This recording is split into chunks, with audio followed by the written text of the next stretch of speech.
몇 번이냐고. 자, 74쪽 보면은 우리 앞에서는 긍정적인 태도 했었죠. 자, 여기서는 이제 앞에서는 긍정적인 태도 했었는데 이제 부정적인 태도와 관련된 이제 시어들이 나오거든요. 뭐 간단한 것도 있고 아니면 좀 봐야 될 부분이 있으니까 넘어갈 거는 넘어가면서 볼게요. 자, 첫 번째는 거리감이에요. 어떤 대상과 일정한 거리가 떨어져 있다고 느낀 느낌이에요. 보통 거리감이 있다 했을 때는 가까운 것보다 거리감이라는 단어가 나왔을 때는 가까운 것보다는 조금 멀 때 나온다라고 생각하시면 되거든요. 그래서 서역이 3만리, 파촉 3만리 이렇게 나와 있잖아. 보통 천리길 막 이런 식으로 심리적 거리감을 드러낼 때가 있는데 여기서는 서역이랑 파촉이나 죽음의 세계를 의미하잖아요. 그렇죠? 그러면은 결코 만날 수 없을 만큼 여기서는 약간 이제 공간적인 거리감도 말을 하네요. 그래서 이런 식으로 거리감 하면 보통 이제 떨어졌을 때의 느낌을 나타낸다라고 보시면 되고요. 고뇌 봐볼게. 괴로워하면서 번뇌하는 거라고 보시면 됩니다. 여기선 직접적으로 괴롭이 읍조리나니 하고 괴롭다고 나와 있잖아요. 그치? 그래서 뭔가 고민이 있을 때라는 내용이라고 보시면 되고 고단함은 몸이 지쳐서 느른하거나 몹시 피곤할 정도로 힘들 때 그래서 고단한 것은 우리 보통 노동했을 때, 일했을 때 그런 이제 나오는 단어죠. 그래서 여기서는 고정이 우리 동네 구자명시 일부분이 나와 있는데 10분은 애기 전물리 시간이고 그러니까 엄마로서 일을 한 거죠. 또 저 10분은 간밤에 시어머니 약시 중 든 시간이요. 이거는 며느리로서 일을 한 거지. 그리고 또 저 10분은 새벽녘 만취에 돌아온 남편을 위해서 버린 시간일 거야. 이거는 또 아내로서 일을 한 거죠. 그래서 이제 시간이 이제 부족한 힘들게 살아가는 구자명시에 대한 이야기라고 생각하시면 되고 고독감은 세상에 홀로 떨어져 있는 듯한 매우 쓸쓸하고 외로운 마음을 얘기를 하는 거라고 생각하시면 되는데 인적이 끊긴 곳, 사람이 나오지도 않고 홀로 앉아있다라고 나와있지. 그리고 누구도 없이 훌러구나 비어있는 이런 걸 통해서 외로움, 고독함을 느낄 수 있다라고 생각하시면 될 것 같고요. 권태입니다. 어떤 일이나 상태가 시들해 생기는 게으름이나 실증이에요. 그래서 우리 보통 연인 사이에 권태기가 온다라고 하잖아요. 그치? 말 그대로 이제 감흥이 막 없고 막 이런 거에서 얘기를 하겠죠. 그쵸? 그래서 더디고 나른한 세월 이거는 이제 인생에 대한 권태감을 나타낸다라고 생각하시면 될 것 같아요. 그리고 그리움입니다. 보고 싶어 애타는 마음. 그리고 긴장감은 말 그대로 평온하지 않는 상태라고 보시면 되는데 이청준의 소문의 벽 일부분이요. 6.25 전란으로 마을 청년들이 한참 군대들을 나갈 때였다는 거지. 그러니까 시대적으로도 긴장을 할 수밖에 없는 상황이잖아. 그치? 근데 그때 막 퉁퉁거리는 발소리가 들리기 시작했대. 그러면 공포스러운 상황이잖아요. 그쵸? 여기서 이제 긴장감을 느낄 수 있다라고 보시면 되고 여기서는 냉소랑 자조라는 단어가 같이 나왔네요. 근데 사실 다른 말인데 냉소는 차갑게 웃는 거야. 그래서 보통 비웃는다 해서 하고 비웃는 게 아니라 약간 비판적으로 차갑게 웃는 걸 냉소라고 보시면 되고요. 자조는 스스로 자자잖아. 자기에 대한 비웃음이야. 나 왜 이럴까? 막 이런 식으로 약간 자책감이 조금 플러스 되어 있는 거라고 생각하시면 될 것 같아요. 그래서 보면은 아버지라는 어설픈 것이 존재한다 하면서 아버지를 뭐라고 표현했어? 어설프다라고 표현하고 있잖아요. 그치? 그래서 잘하지 못하는 아버지의 이 모습을 약간 자조적으로 표현했다 이렇게 보시면 될 것 같고요. 왜냐면 내가 왔다 아버지가 왔다 내가 아버지인 거잖아. 그치? 그래서 나를 어설픈 거라 표현해서 좀 자조적이다라고 여기는 냉소도 그렇지만 자조에 더 가까울 것 같아요. 자조가 드러나는 작품이라고 생각하시면 될 것 같고 단절은 유대나 연관관계가 끊긴 듯한 느낌. 문 한 편 열지 않았다라는 것은 외부 세계와 단절된 걸 얘기를 하는 거거든요. 그래서 여러분 단절이라는 단어가 나오면 보통 속세에서 벗어나서 자연으로 갈 때 있죠. 그래서 세상과 단절했다. 이런 말 할 때 자주 나온다라고 생각하시면 될 것 같아요. 연관돼서 밑에도 마찬가지야. 도피, 회피가 나와 있는데 보통 어디에서 도망가? 속세에서 도망가서 자연으로 갈 때 있잖아요. 그때 도피, 회피를 많이 한다라고 생각하시면 될 것 같은데 윤동주의 시가 예시로 나왔네요. 고향에 돌아온 날 밤에 고향으로 도망쳐 온 거야. 그래서 내 백골이 따라와 한 방에 누웠대. 나긴 난데 도망쳐 온 나를 약간 부정적인 자아를 백골이라고 표현했다라고 보시면 돼요. 그래서 나는 윤동주는 도피한 걸 또 안 좋게 이제 본 거지. 그래서 이런 식으로 회피, 도피가 나타날 수도 있고요. 오른쪽으로 가보자. 자, 두려움은 무서워하여 마음이 불안하거나 꺼려져 염려스러운 거고, 여긴 직접적으로 누나는 별이 많은 밤이 되어 무섭다고 했다 라는 이제 직접적으로 정서가 나와 있죠. 그리고 두 번째는 무상감 나오네. 덧없다고. 그리고 쓸모없어서 허전한 느낌인데 보통 우리 무상감은 어떨 때 많이 써? 인생 무상 들어봤지, 그치? 인생 살아보니 아무것도 없더라. 왜 이렇게 허무하냐? 이런 마음이 들 때 이제 무상감이라고 보시면 돼요. 그래서 예시도 나왔죠. 아, 세월이 빠르군. 시간이 흘러가는 것에 대한, 인생에 대한 좀 무상감이 느껴진다라고 보시면 되고. 자, 반감은 반대하거나 반항하는 감정, 좋지 않는 감정 가질 때 반감이 든다라고 하잖아요. 그쵸? 그래서 여기서는 박완서의 일부분, 그 책의 일부분인데, 남편에 대한 모멸감과 혐오감을 느껴요. 그래서 남편에 대한 반감이 드러난다라고 보시면 되고, 여기는 소설 일부분이 나왔네. 그리고 부정은 그렇지 않다고 단정하거나 옳지 않다고 생각하는 거예요. 말 그대로 나쁘게 생각할 때 나는 나타샤를 생각하고 나타샤가 아니 올 리 없다 했다. 그리고 세상 같은 건 털어버리는 것이다. 이런 식으로 부정적으로 감정이 나타나 있다라고 보시면 되고요. 여기서는 반성이 사실 부정적으로 볼 수도 있지. 앞에서도 우리가 반성하는 거 성찰적인 건 좀 긍정적으로 봤잖아요. 근데 여기서 반성은 이런 나쁜 행동에 대한 그 내용인 것 같아. 그래서 자기의 잘못된 부족함을 포커스에 맞췄을 때는 부정으로 본 것 같아요. 그래서 생각하면 삶이란 나를 산산히 으깨는 일인데 말 그대로 희생해야 된다 이 말이지. 눈 내려 세상이 미끄러운 어느 이른 아침에 나 아닌 그 누가 마음 놓고 걸어가 그 길을 만들 줄도 몰랐었네 나는. 그러니까 누군가 다른 사람을 위해서 희생도 하고 그랬어야 되는데 나는 그렇게 하지 못했다라는 이제 내용이라고 보시면 될 것 같아요. 자, 6번은 불안감이네요. 약간 긴장감이 앞에서 나왔던 긴장감이 비슷하다 생각하시면 되겠죠. 마음이 편하지 아니하고 조마조마한 느낌. 그리고 비관은 여러분 완전 조금 부정에서 더 가서 안 좋게 보는 거라고 생각하시면 될 것 같아요. 그래서 인생을 어둡게만 보아서 슬퍼하거나 절망스럽게 여기는 거. 그래서 낙관의 반대라고 생각하시면 되겠죠. 낙관은 너무 좋게만 생각하는 거, 비관은 너무 안 좋게 생각하는 거 이렇게 생각하시면 되고. 자, 비애감은 슬퍼하고 서러워하는 감정이에요. 그래서 애상감 있죠, 여러분? 애상감이랑 비애감이랑 비슷하다 생각하시면 될 것 같고요. 자, 비판은 여러분 선생님이 두 가지로 기억하면 된다 했지. 옳고 그름을 판단해서 밝히거나 잘못된 점을 지적하는 거라 했는데 보통 문학에서는 뭐 생각하면 된다고 비판하면? 1번, 2번. 2번. 보통 2번이라고 생각하시면 돼요. 문학에서는 보통 2번이라고 생각하시면 돼요. 그래서 여기서는 성북동 빌두기 일부에 나와 있는데 성북동 산 번지가 생기면서 말 주소가 생기면서 본래 살던 성북동 비둘기만의 번지가 없어졌대. 그러니까 비둘기가 살 터전이 없어진 거잖아요. 삶의 터전이 없어진 거예요. 그래서 말 그대로 여기서는 생태계를 파괴하는 것, 자연을 파괴하는 것에 대한 비판이 나타나 있다라고 보시면 될 것 같아요. 자, 상실감은 잃어버린 후의 느낌이나 감정입니다. 여기서는 저녁밥상에 누가 없대?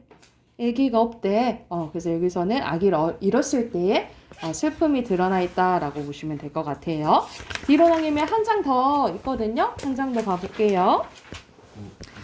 자, 1번에는 소외감입니다. 남들에게 따돌림을 당해서 멀어진 듯한 느낌인데 구보가 한 옆에 끼어 앉을 수도 없게 시래. 사람들은 그곳을 빽빽하게 모여있고 그들의 누구에게도 인간 본래의 온정을 찾을 수 없었대. 그러니까 말 그대로 인정을 찾아볼 수 없는 사회에 대해서 이제 얘기하는 거잖아. 그래서 말 그대로 인간 소외를 느끼는 부분이라고 보시면 될 것 같고요. 자, 슬픔은 앞에서 어떤 단어가 나왔었지? 아니 비애가, 뭐 애상가, 같이 비슷하게 생각하시면 될 것 같고요. 쓸쓸함은 외롭고 적적하다 또는 날씨가 으스스해서 음산하다 이렇게 보시면 되고, 뭐 이런 날씨 보면 우리가 으스스하고 음산하다면 어떤 말을 쓰지 또?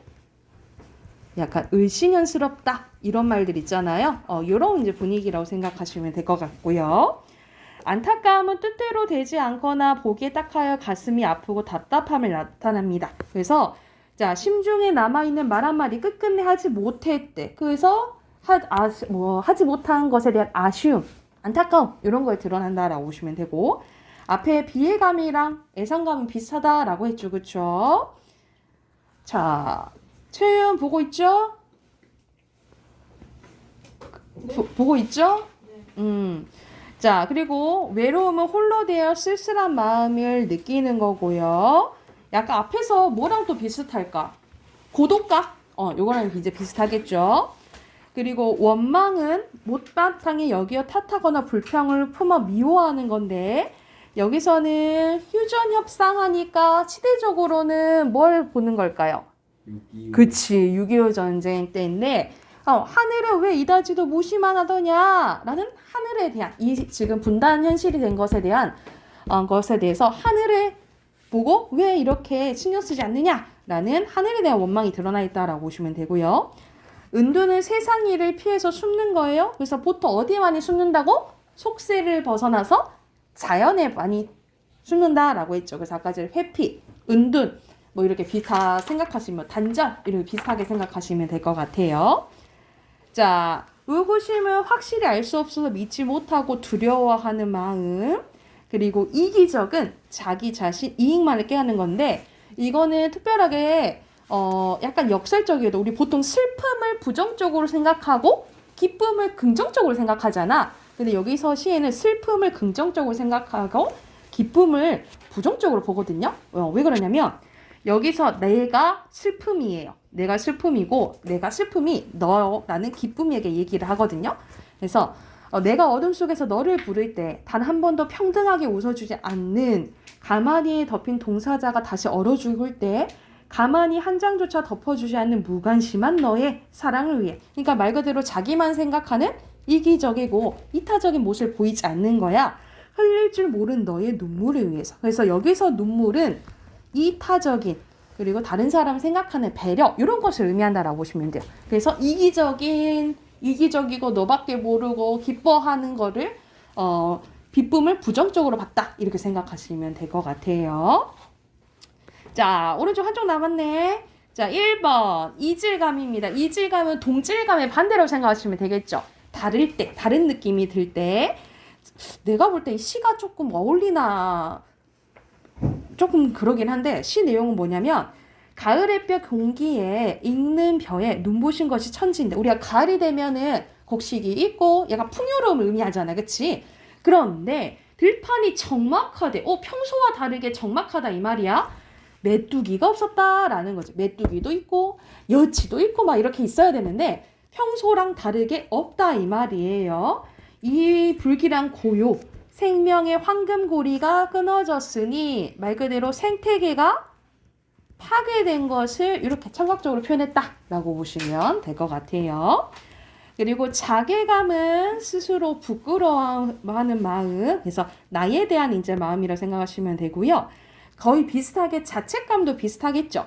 자신의 잘못에 대해서 뉘우치고 책망하는 마음인데, 여태껏 나는 그 누구에도 연탄 한 정이 되지 못하였네. 우리 보통 연탄은 태우고 자기를 막 불살지르고 따뜻하게 해주고 자기는 부서지잖아, 그치? 또 부서지고 난 다음에도 뭐가 돼줘요? 우리 눈길에서 미끄러지지 말라고 뿌리잖아, 그치? 잿더미를. 그러니까 타인에 대한 희생을 의미하는데 난 그러지 못했다 라는 여기 자책감이 드러난다라고 보시면 되고요. 절망감은 바라볼 것이 없게 되어서 모두 희망이 끊어버린 느낌인데, 이육사의 절정 일부분이 나왔네. 자, 어디에다 무릎을 꿇어야 하나 한 발 제겨 디딜 곳조차 없다. 왜냐 한 발을 자꾸 잘못 내디디면 떨어질 그런 극한의 상황까지 몰려든 걸 얘기를 하는 거야. 그게 이제 절정인 거예요. 그래서 이런 식으로 이 삼국대기에 있어서 나는 어디 발 디딜 데도 없다라고 얘기한 거거든요. 그래서 여기서 느끼는 절망감. 그럼에도 불구하고 뒤에 보면은 의지를 다져요. 극복하고자 하는 의지. 그 다음에 좌절은 마음이나 기운이 꺾임 또는 일을 도중에 실패로 돌아가는 것을 얘기를 하고요. 뭐 절망감이랑 거의 비슷하겠죠? 오른쪽 6번의 체념입니다. 체념은 아예 뭐 하는 거야? 약간 포기해버리는 걸 말하는 거지. 그치? 그래서 여기서 정의성의 저문강의 삽을 싣고라는 그 시 일본에 나와 있는데 여기서는 노동자거든요. 그래서 맨날 난 돌아갈 뿐이고 또 흐르는 물에 삽을 싣고 돌아가요. 돌아가면 그 다음날이 되면 또 뭐겠어? 또 일하러 와야 되잖아. 그치? 그래서 어쩔 수 없는 이 삶에 대해서 뭔가 의지도 없고 할 수밖에 없지 라는 체념이 드러나 있다라고 보시면 될 것 같고 자 풍자는 웃음 플러스 비판이라고 생각하시면 되죠. 그래서 여기서는 남의 결점을 다른 데에 빗대어 비웃으면서 폭로하고 공격하거나 현실의 부정적인 현상이나 모순 따위를 빗대어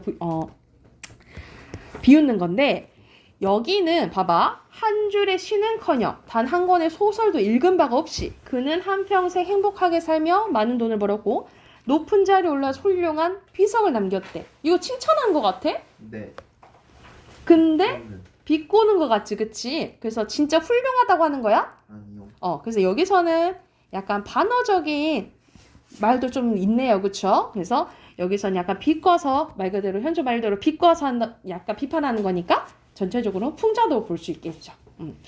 그리고 한입니다. 몹시 원망스럽거나 억울하거나 안타깝고 슬퍼 응어리진 마음이에요. 여러분 한은 보통 우리 한국 문학의 거의 정서라고 생각하시면 되거든요. 그래서 응어리진 마음 맺힌 거라고 생각하면 되는데 왜 이런 한의 정서가 우리는 발달되냐면 사실 최근 뭐 문학 작품에는 한의 느낌이 별로 있진 않아요. 왜 그러냐면 이건 시대적으로 봐야 되는데 우리는 시대적으로 보면 계속 당했잖아. 그치? 누군가의 공격을 받고 항상 당하고 힘이 약하고 그리고 신분제도로 보면은 백성들도 힘이 약해서 맨날 당하고 또 남자 여자로 보면 여자도 맨날 당하고 참고 외롭고 이러잖아요. 그렇죠? 그래서 맨날 견디고 참다 보니까 이 한의 정서가 발달돼 있다라고 생각하시면 될 것 같아요. 선생님이 주말이란다. 설에 TV에서 파묘를 해주더라고요. 영화 파묘? 하면 노잼. 나는 선생님 그 파묘가 무서울 줄 알고 이때까지 안 봤거든? 선생님 무서운 걸 못 봐서? 근데 생각보다 안 무섭더라고요. 도깨비가 이상해요. 도깨비가 그러긴 한데 선생님 그걸 보고 일본 귀신이라 그러더라고. 그 도깨비가 온이라고 일본 귀신이라 한다 그러더라고. 그래서 그 귀멸의 칼날에도 나온다며. 봤어요 혹시? 십덕 아니에요. 뭐 기멸의 칼날 본다고 뭐 그 덕질하는 것도 아니고 하여튼 그래서 선생님 궁금한 거야. 한국 귀신과 일본 귀신의 차이 이런 거 비슷한 그 궁금한 거예요. 그래서 선생님이 검색을 해봤더니 일본 귀신과 달리 한국 귀신은 아까 한이 맺혀서 귀신이 된 거라 이 한을 풀어주면은 이렇게 떠난대요. 그런데 일본 귀신은 그런 게 아니어서 그냥 무조건 귀신이 된 그 존재는 무조건 저주, 나쁜 기운을 이렇게 퍼뜨려서 사람을 해한다 그러더라고. 그러니까 말 그대로 한국 귀신보다는 일본 귀신이 무서운 거지? 그것도 나왔다. 뱀의 얼굴 달린 거. 그래. 나 근데 그거는 무슨 의미인지 모르겠더라. 그거는 왜 나온 건지 알아? 몰라요. 아 그래? 나는 왜 그거는 왜 나왔는지 모르겠더라고. 아무튼 그래서 이거는 우리나라의 특징이라고 생각하시면 될 것 같고요. 그와 비슷하게 한타. 한타는 원통하거나 뉘우치는 일이 있을 때 한숨을 쉬며 탄식하는 거. 그리고 마지막 회의는 마음속에 의심을 품는 건데 우리 여러분 회의감이 든다라는 얘기를 많이 하잖아. 네. 여기서 보면은 보통 그거라고 생각하시면 돼요. 여러분이 선생님도 마찬가지예요. 선생님은 일을 하지만 여러분의 일은 공부하는 거잖아요. 학생의 본분은. 근데 여러분이 공부를 하다가도 공부 이거 왜 하는 거야? 라는 생각이 들 때가 있잖아요. 그런 게 회의감이라 생각하시면 될 것 같아요.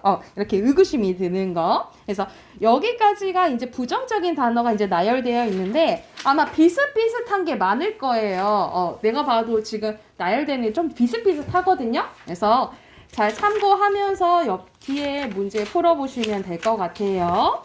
여러분 82쪽까지는 숙제 체크하세요. 82쪽까지 숙제입니다. 네. 자, 독서권 해봅시다. 화장실 갔다 올게요. 네. 자, 독서는 64쪽이에요. 저도 화장실 좀. 하세요. 네. 67쪽까지 풀게요. 쭉. 그래서 걔는 안 와. 네, 내 이름은 자, 빈칸 확인해봅시다. 자, 64쪽. 1번에 절대주의, 아니잖아. 2번에 상대주의, 3번에 성선, 4번에 상대주의, 5번에 절대성, 6번에 다름,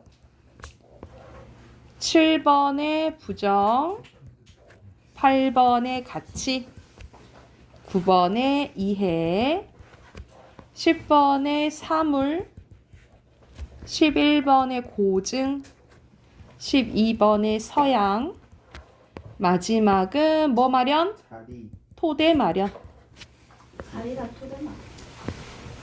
그리고 1번에 절대적, 2번에 교화, 3번에 양명학, 4번에 약화, 5번에 인물, 성동문. 성동론, 6번에 부정, 7번에 상대적, 8번에 관찰, 9번에 관심, 10번에 최한기, 11번에 상대주의. 오른쪽에 OX로 갈게요. 1번에 O, 2번에는 통일된 가치가 아니라 다양한 가치 인정해준다 했잖아. X. 3번에 O고요. 오. 4번에 양명학의 영향이 아니라 그 상대주의적 가치관에 대응하면서 나타난 거죠. X. 5번에 O. 6번에는 X. X. 7번에 X. 포로는 다르다고 본 거죠. X. 8번에 오. 욕망을 부정적으로 보아서는 안 된다고 했어요. X. 부정돼야 되지만 엄연 현실이라 했어. X. 9번에 인정, 오. 아는, X. 10번에 오. O. 11번에 오. O. 12번에 X. O. 오. 13번에 X. 사물을 이해하는 수단으로 서양어문을 이용하고자 하는 사람은 김정희가 아니라 최한기죠. X. 14번에 X. X. 15번에 오. X입니다. 이거는 김정희가 말한 거죠. 자, 뒤로 넘겨서 1번에 적절하지 않은 거네요. 1번에 몇 번? 2번? 2번이죠. 호론과 전통적인 태도 상반된 게 아니라 같죠. 일치해요. 태도 일치해요. 자, 2번의 기억은 이것은 뭘 얘기하는 걸까요? 이게 그거 성선의 가치관 얘기하는 거잖아. 성선의 가치관은 뭐야? 본래. 원래 착하다. 그러면 몇 번이야? 3번. 자, 3번에 우리 허생전 배웠잖아. 그치? 자, 여기서는 뭘 얘기하는 거냐면 청나라를 오랑캐로 규정한 북벌론으로 기득권을 유지하던 당대 지배층들은 청나라 오랑캐로 규정했대. 그럼 청나라를 부정적으로 보는 거야. 이해됐어요? 이걸 보면은 잘못된 거, 4번. 지배층은 청나라를 부정적으로 봤잖아. 그럼 성선으로 본 게 아니겠죠. 4번이에요. 자, 문법 꺼내봅시다. 숙제 답하긴 해야겠죠.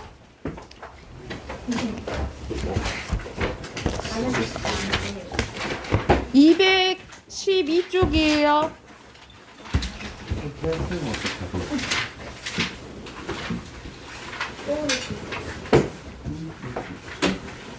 자, 292번. 여러분 몇 번 알맞지 않은 거네요. 여러분 이렇게 볼 때는 높임 표현 맞추는 것도 봐야 되지만 조사가 사용됐는지 선어말 어미가 사용됐는지 특수어휘가 사용했는지 그걸 잘 보셔야 돼요. 몇 번입니까? 3번. 3번 어디가 틀렸어? 할아버지께서 지금 어디 계시니? 했잖아. 이거는 주체 높임 조사가 쓰인 거고 그쵸? 3번. 아 그래 3번인데 계시다는 여러분 선생님 시 쓰였잖아요. 이건 시를 선어말 어미로 보지 않고 계시다 자체를 특수어휘로 보는 거예요. 그래서 선어말 어미 사용 안 됐어. 3번입니다. 됐나요? 자 293번에 적절하지 않은 것은 4번. 4번 어디가 틀렸어요? 넉넉한 건 살림이 넉넉한 거지 그치? 그러면 이건 간접 높임이죠. 4번이고요. 294번에 적절하지 않은 거 객체 높임 찾는 거죠. 아니다. 객체 높임이 아닌 거 2번이요. 뵙다 맞는데 여러분 객체 높임 나타내는 거 특수어휘 네 가지 뭐였어? 모시다, 들이다, 모시다, 모시다, 뵙다, 여쭙다야. 아닌 거는 주체겠죠. 이거 주체예요. 5번. 맞다. 295번에 적절한 거 2번. 께서 모시고 나가시다 쓰였죠? 나가셨어는 상대 높임이 반말이잖아. 낮춘 거죠. 2번이고요. 자, 296번 할머니를 모시고 병원에 갔어요 했네. 네. 그러면 주체 높임이 없고 객체만 있죠. 네. 그리고 해요 찾으니까 높였죠. 네. 1번이죠. 297번에 여러분 봐봐. 뒷부분 보면 상대를 높이고 객체를 높여서 사용한 거래. 그럼 객체 찾으면 모시다 할아버지께 2번 아니면 3번이네요. 그쵸? 네. 그런데 상대를 높였대. 그러면 몇 번? 3번.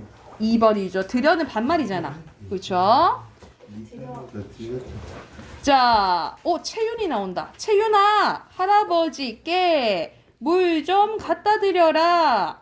선생님, 어제 부모님께서 할머니를 모시고 여행에 가자 말씀을 하셨습니다. 이런 식으로 높임을 사용된 것을 동그라미 쳤어요. 알맞지 않은 것은 3번. 3번 특수어휘 말씀을 사용해서 말씀은 누가 하신 거야? 부모님이 하신 거죠? 3번입니다.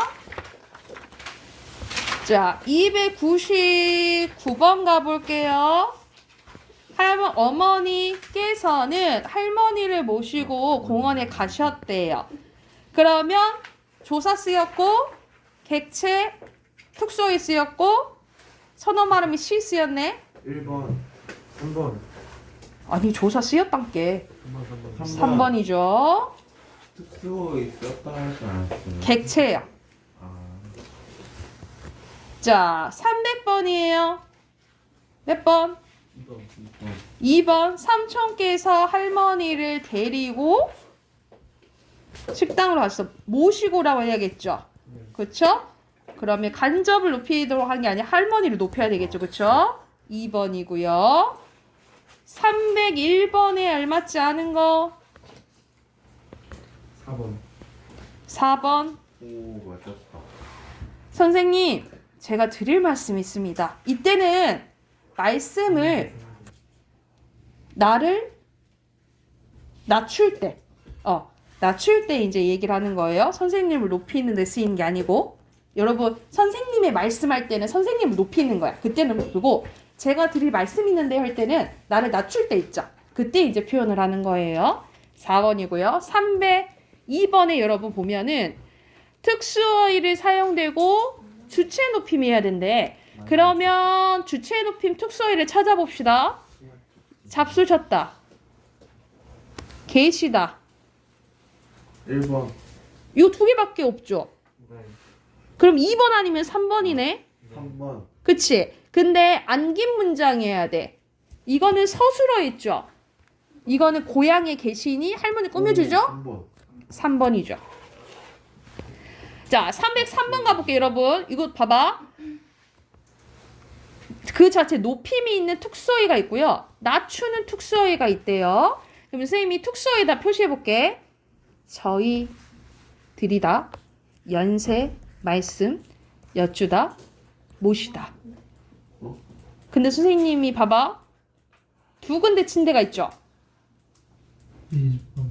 1번이에요. 이거는 여러분 낮추는 거는 저희랑 요 말씀밖에 없어. 오케이?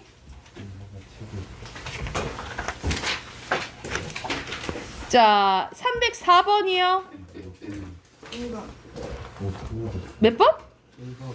1번. 할머니께 여쭈러 가거라. 조사 쓰였고 툭소에 쓰였네요. 1번이네요. 305번에 2번. 몇 번? 1번. 2번. 1번이에요. 1번 연속이야. 306번에 1번. 1번? 1번 봐볼까요? 아버지, 집에 언제 도착하시나요? 주체 높임은 누굴 높인 거야? 아버지 높인 거죠? 네. 상대 높임은 누구한테 물어보는 거예요? 아버지. 아버지. 그래서 같아요. 그렇죠? B 봐볼까? 할머니께서 아버지께 전화해보라 하셨어요. 객체는 누구야? 할머니죠? 네. 상대 높임은 누구예요? 아버지. 아버지니까 맞아요. 높인 대상이 엘라이. 아니다. 미안해, 선생님이. 객체 높임이 아버지죠? 선생님이 이거 주체 잘못돼.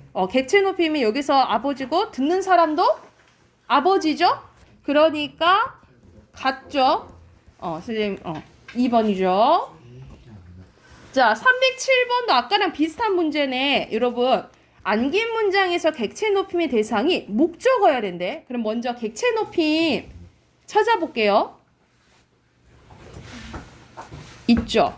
그리고 있죠? 있죠? 그러면 2번, 4번, 5번 중에 하나네. 그치? 근데 5번 했어요. 근데 목적어인지를 봐야 돼. 고향에 계시니 여기서는 부모님이 고향에 계신 거지. 그러면 이건 주어네. 그죠? 그죠? 그리고 인사를 드릴 할머니네. 할머니께 인사를 드리는 거잖아. 부사어지. 그치? 근데 이거는 뭐야? 동생이 선생님을 찾아뵙는 거죠. 목적어죠? 5번이네. 이거는 조금 볼 게 많았네. 자, 308번 가볼게요. 308번에 알맞지 않은 것은 2번. 2번. 2번이야, 4번이야. 2번이요. 여기서는 2번. 말씀 있으셨니? 선생님이 말씀 있으셨니? 물어보는 거잖아. 높이는 거 그대로 있었니로 바꿀 필요 없겠죠? 2번이에요. 309번에 4번. 4번. 자, 기역에는 깨, 들이다 있죠? 네. 디귿에는 깨서랑 모시고 있죠? 주어가 나타낸 대상을 높일 때 주체 높임은 기역밖에 없죠? 디귿은 객체, 아닌데?